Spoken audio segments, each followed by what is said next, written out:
আসসালামু আলাইকুম ওরহমতুল্লাহি ওয়া বারাকাতুহু। সুপ্রিয় দাখিল সপ্তম শ্রেণীর শিক্ষার্থীদেরকে জানাচ্ছি প্রথম থেকে দশম শ্রেণীর সকল পড়ালেখা এখানে ইউটিউব চ্যানেলের পক্ষ থেকে অনেক অনেক শুভেচ্ছা এবং অভিনন্দন। আজকে তোমাদের জন্য একটি দাখিল সপ্তম শ্রেণীর আরবি দ্বিতীয় পত্র একটি সাজেশন নিয়ে এসেছি প্রশ্ন।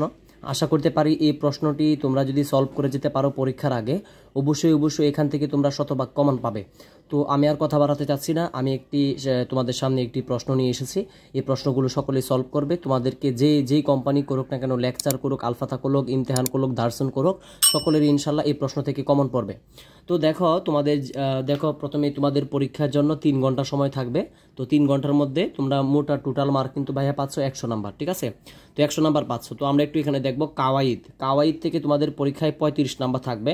তো কাওয়াইদ থেকে যে 35 নাম্বার থাকবে এবং সরফ অংশ থেকে কাওয়াইদ থেকে তোমাদের 35 নাম্বার থাকবে এবং এই সরফ অংশ থেকে ভাইয়া তোমাদের 15 নাম্বার থাকবে। তো আমরা একটু দেখে নেই 1 নং প্রশ্নটা সরফ থেকে আসবে কাওয়াইদের। তো দেখো যে কোনো 3টি প্রশ্নের উত্তর দাও। এখানে ক, খ, গ, ঘ, উম, এখানে টোটাল দেখো ভাইয়া 5টি দেওয়া আছে। 5টি ক্ষেত্রে তোমাদের যে কোনো 3টির উত্তর দিতে পারলেই কিন্তু 3 × 5 = 15, তোমরা 15 নাম্বার পাবে সরফ থেকে, ঠিক আছে? তো এখানে দেখো যেগুলো আছে সবগুলো তোমরা ভালো করে শিখবা। ক নাম্বার এসেছে, খ নাম্বার এসেছে, গ নাম্বার এসেছে, ঘ এবং উম নাম্বার এসেছে। তো তোমাদেরকে বলবো এই যে সরফ অংশ রয়েছে, সরফ অংশ থেকে এখানে 5টি দেখতে পাচ্ছ। তুমি যদি কষ্ট করে এই 5টি শিখে যেতে পারো, তুমি বাংলাদেশের যে কোনো প্রতিষ্ঠানেরই হো না কেন, তুমি অবশ্যই এখান থেকে কিন্তু ভাইয়া তোমরা যারা সপ্তম শ্রেণী তোমরা পরীক্ষায় কিন্তু 3টা কম হলেও কমন পাবে। আর 3টা কমন পেলেই কিন্তু হবে 15 নাম্বার তোমরা পরীক্ষায় সরফ থেকে পাচ্ছ। তো কাওয়াইদে যেহেতু 35 নাম্বার, তো এখানে 15 নাম্বার পাচ্ছ। আর কাওয়াইদ থেকে নাহু অংশে আরও 20 নাম্বার থাকছে। এই দেখো নাহু অংশে এই কাওয়াইদের নাহু অংশে 20, তো 15 আর 20 কত হচ্ছে? এই টোটাল 35। তো নাহু অংশে দেখো তোমাদের যেটা থাকবে, যে কোনো 4টি প্রশ্নের উত্তর দাও নাহু অংশ থেকে। তোমাদের পরীক্ষাতে টোটাল ক, খ, গ, ঘ, উম, চ 1 2 3 4 5 6 তোমাদের নাহু অংশ থেকে পরীক্ষাতে টোটাল 6টি প্রশ্ন থাকবে। তার মধ্যে তোমাদের 4টি প্রশ্নের উত্তর দিতে হবে। প্রত্যেকটা প্রশ্নের জন্য 5 করে 4 5 20 নাম্বার কিন্তু তোমরা পাচ্ছ। তো এখানে এগুলো একটু কষ্ট করে শিখে নিবা। প্রথমে দেখো ফেল কাকে বলে, তা কত প্রকার ও কি কি উদাহরণ সহ লিখো, সকলেই পাইবে, ঠিক আছে? ক নাম্বারে দেখো লেখা আছে নাইবে ফেল কাকে বলে, উদাহরণ সহ লেখো, ঠিক আছে? এগুলো যদি পড়ো মাফুলে বি কাকে বলে, উদাহরণ সহ বুঝিয়ে লেখো। ঘ নাম্বার এসেছে মুবনি কাকে বলে, তা কত প্রকার ও কি কি উদাহরণ সহ লিখো, ঠিক আছে? এগুলো যদি সবগুলো তোমরা ক, খ, গ, ঘ, উম, চ এখানে যে তোমরা দেখতে পাচ্ছ তোমাদের আছে এখানে দেখো যে চ পর্যন্ত 6টা আছে। এই 6টা যেহেতু এখানে সবগুলো নাহু থেকে 6টা এসেছে, এই নাহু থেকে যদি 6টা ভালো করে শিখো অবশ্যই তোমরা পরীক্ষাতে 4টি কমন পাবে। তার মানে কি দেখো, আমরা ভিডিও শুরুতেই বলেছিলাম যে তোমাদের পরীক্ষাতে কাওয়াইদের থেকে 35 নাম্বার থাকবে 100-র মধ্যে। 100 নাম্বারের মধ্যে কাওয়াইদ থেকে 35 থাকবে। তার মধ্যে ভাগ হলো 1 নংয়ের জন্য সরফ অংশ থেকে তোমাদের 3টির উত্তর দিতে হবে 15 নাম্বার, এবং নাহু অংশ থেকে 2 নং প্রশ্নের জন্য নাহু অংশ থেকে তোমাদের এখানে কিন্তু 4টির উত্তর দিতে হবে। 6টি থাকবে, তার মধ্যে 4টির উত্তর দিতে হবে, এখানে তোমরা পাবে 20 নাম্বার। তো তারপরে দেখো তোমরা 3 নং প্রশ্নের জন্য যেটা থাকবে, যে কোনো 6টি প্রশ্নের উত্তর দাও, ঠিক আছে? যে কোনো 6টি প্রশ্নের উত্তর দিতে হবে। এখানে তারা ভুল লিখেছে, এই 6টি হবে না, এখানে 5টি হবে, ঠিক আছে? যে কোনো 5টি প্রশ্নের উত্তর দাও হবে।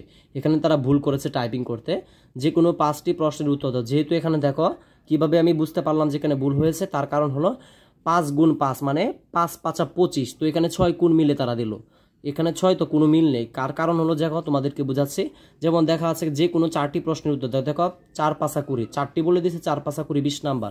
তো এখানে তারা টাইপিংয়ে ভুল করেছে লেখাটা আর কি প্রশ্নের মধ্যে।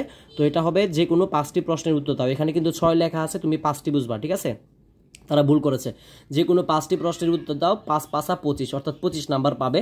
তো এখানে দেখো ক নাম্বার একটি এসেছে, নিচের আয়াত থেকে তোমরা মাবনি বের করো এই আয়াতগুলো থেকে। তারপরে দেখো খ নিচের ইবারত থেকে ইসমে মুআরাব খুঁজে বের করো, এটা দেখবা, ঠিক আছে? এর নিচের ইবারত থেকে ইসমে মুআরাবগুলো বের করা, এগুলো ভালো করে শিখলে ইনশাল্লাহ এখান থেকে তোমরা কমন পাবে। তো প্রশ্নের পরের পেজে আমরা চলে যাচ্ছি। নিচের অনুচ্ছেদ থেকে হরফে জার বের করো। নিচের যে অনুচ্ছেদটা আছে দেখতে পাচ্ছ এখানে, এখান থেকে তোমরা হরফে জরফের বের, ঠিক আছে? তারপরে দেখো ঘ নাম্বারে এসেছে তোমাদের নিচের শব্দগুলোকে মাদি এর সিগায় পরিবর্তন করো। ঘ নাম্বারে নিচে শব্দগুলোকে মাদি সিদাতে তোমরা পরিবর্তন করবে। এখানে একটু লেখা আছে, আমি লিখে রেখেছি একটা, তো তারপরে দেখো উম নাম্বারের নিচের শব্দগুলো লিঙ্গান্তর করো, নিচের শব্দগুলো তোমরা লিঙ্গান্তর করার জন্য বলছে আর কি। উম নাম্বার। চ নাম্বারটা দেখো নিচের ইবারতগুলোতে হরকত প্রদান করো, অর্থাৎ এখানে যে ইবারতটা দেখতে পাচ্ছ এখানে শুধু হরকত দিয়ে ফেললে কিন্তু হবে। তারপরে দেখো 6 নাম্বার তারকিব করো যে কোনো একটি, অর্থাৎ এখানে তোমাদের দুইটা তারকিব দেখা আছে, তো দুইটা এখানে তারকিব দেওয়া আছে, এখান থেকে একটা করতে পারলেই হবে, 5 নাম্বার পেয়ে যাবে একটা করতে পারলে। তো আমরা দেখি এখানে কি কি আছে। কান আল্লাহ গফুরন রহিমা বিসমিল্লাহির রহমানির রহিম, ঠিক আছে। তারপর দেখো বর্গীয় জ নাম্বার এসেছে নিচের শব্দগুলোর বচন পরিবর্তন করো, অর্থাৎ এখানে যে বচন আছে সেই বচনগুলো পরিবর্তন করতে হবে বর্গীয় জ নাম্বারে। তো দেখো তোমাদের আমি বলেছিলাম যে 3 নংয়ের জন্য তোমাদের 5টি প্রশ্ন থাকবে, 5টির উত্তর দিতে হবে তোমাদের পরীক্ষাতে। তো দেখো পরীক্ষাতে কয়টা থাকবে প্রশ্ন, 1টা 2টা 3টা 4টা 5টা 6টা 7টা 8টা।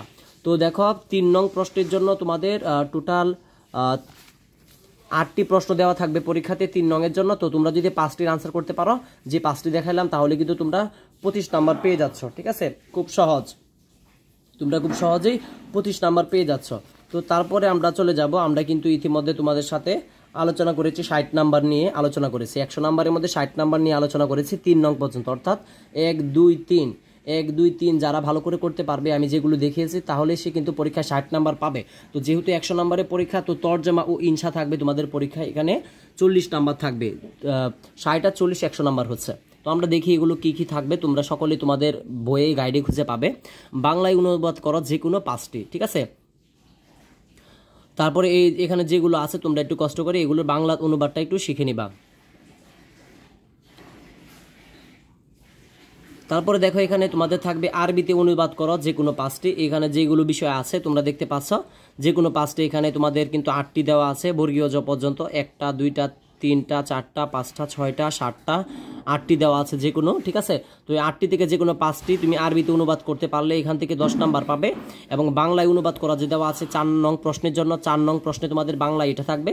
তো এখানে যেমন কানা খালিদুন ইমান আশহাদু আন্না মুহাম্মাদ রাসূলুল্লাহ, এগুলো যদি এখানে মোট 8টি আছে, 8টি থেকে 5টি পরীক্ষায় আনসার করলেই হবে। তো আমি তোমাদেরকে বলবো এই 8টি একটু কষ্ট করে ভালো করে শিখো, ইনশাআল্লাহ এই 8টি থেকে তোমরা পরীক্ষায় কমন পাবে। এবং 5 নংয়ের জন্য যে 8টি এখানে দেওয়া আছে আরবিতে অনুবাদ করা, এই 8টি যদি ভালো করে শিখো অবশ্যই এই 8টি থেকে তোমরা পরীক্ষায় 5টি কমন পাবে।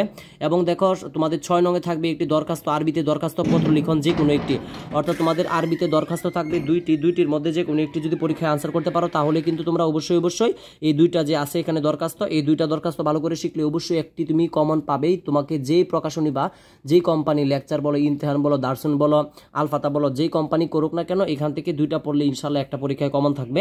তারপরে দেখো 7 নম্বরে আরবিতে রচনা লিখো যে কোনো একটি, অর্থাৎ এখানে যে রচনাগুলো দেখতে পাচ্ছ এখানে মোট 3টি রচনা আছে, এই 3টি রচনা যে ভালো করে শিখবে, সারা বাংলাদেশ চ্যালেঞ্জ বলে দিলাম, এই 3টি রচনা থেকে অবশ্যই কিন্তু একটি পরীক্ষা কমন পাবে, যেহেতু তোমাদের মোট একটি যে কোনো একটি লিখতে হবে, এখানে 10 নাম্বার, ঠিক আছে। তো আমি আর কথা বাড়াতে যাচ্ছি না, আজকের মতো বিদায় নিচ্ছি। সকলে সুস্বাস্থ্য কামনা করে যারা আমার ইউটিউব চ্যানেলে নতুন ছিল অবশ্যই চ্যানেলটি সাবস্ক্রাইব করে পাশে থাকবে। আসসালামু আলাইকুম ওয়া রাহমাতুল্লাহি ওয়া বারাকাতুহু।